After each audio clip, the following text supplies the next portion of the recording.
You sit in a room. Your phone is face down on the table. The AC hums. A car passes outside. A notification lights up the screen. You do not check it. But you feel it. That tiny pull. That micro-interruption. That is the world you know. You have spent your entire life inside this kind of noise. But what if there is another way to hear? What if silence is not empty? In the 5th century BCE, a monk sat in a stone chamber. The walls were not random. They were measured. Tuned to the resonance of the earth itself. No light. No sound. No distraction. He was not escaping the world. He was listening to something the world had drowned out. He had spent decades stripping away the superfluous variables of existence to arrive at this singular fixture. Here, there was no roar of the distant crowd. No clash of the forgotten frontline. There was only the geometry of absolute silence. Not an absence. A structure. A dense architecture of pure, unadulterated potential.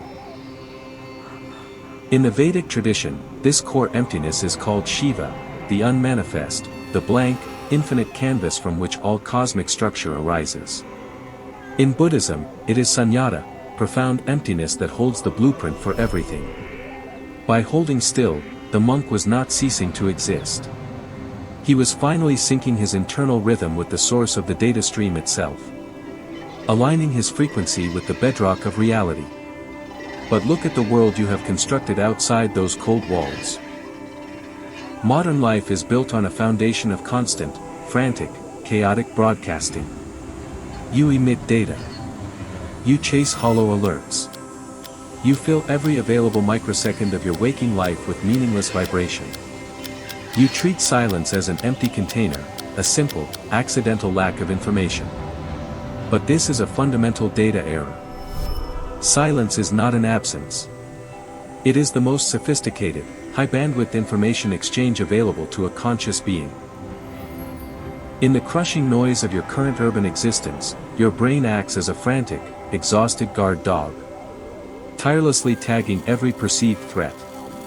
Every erratic sound. Every fleeting movement. This is the noise floor of your existence. And it is a massive, terminal drain on your biological computing power. Cortisol rises. The nervous system stays on alert. The body never fully rests. In that loud, saturated environment, you are not actually processing your own thoughts. You are merely processing the relentless demands of the environment. You are the reactor, defined entirely by the data being shoved at you. But when that internal geometry aligns, when the frequencies of the space around you become uniform, the computational overhead drops sharply. The noise floor clears. You are finally, perhaps for the first time in hours, not processing the environment. You are processing a singular, internal signal. This is the one-dot key. Silence is the ultimate filter. It is the only mechanism that effectively removes the variable noise of the world so you can finally isolate the fixture, the true signal, of your own consciousness. When you hit the right geometric frequency of silence, the flare of your own deepest insight becomes visible because there is no longer any static to obscure it. You see the code of your own mind without the interference of the external world. How do you do this? You do not need a stone chamber. You do not need to retreat to a cave. You need only one thing, a willingness to sit in the void. Start with your breath.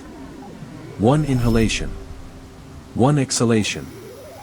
Feel the space between them. That space is the door.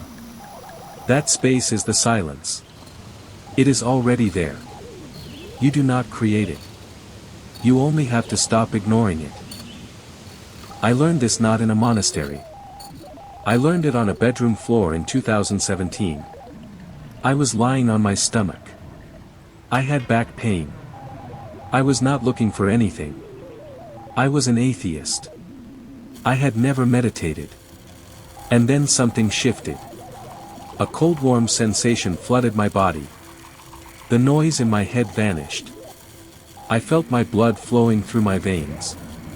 I felt my heartbeat. I was not thinking. I was receiving. For 4 hours, I stayed in that state. I had no name for it. I had no framework.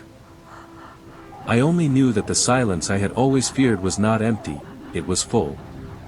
Full of everything I had been too loud to hear. That is what silence does. It does not remove the world. It removes the static between you and the world. The ancient sages knew this. They did not retreat into forests and caves to escape. They retreated to create the conditions for true listening. They built chambers tuned to the resonance of the earth. They sat in darkness for days. They waited for the noise to settle. And when it did, they heard something that had always been there, waiting for them to stop drowning it out. You are currently crossing the same boundary. The real question is not whether the signal can be heard, or whether the technology exists to capture it. The question is whether you are steady enough to hold still in that void. Or if you are fundamentally, terrifyingly afraid of what you might actually hear when the broadcasting finally stops and the void speaks back to you. One dot. One breath. One key.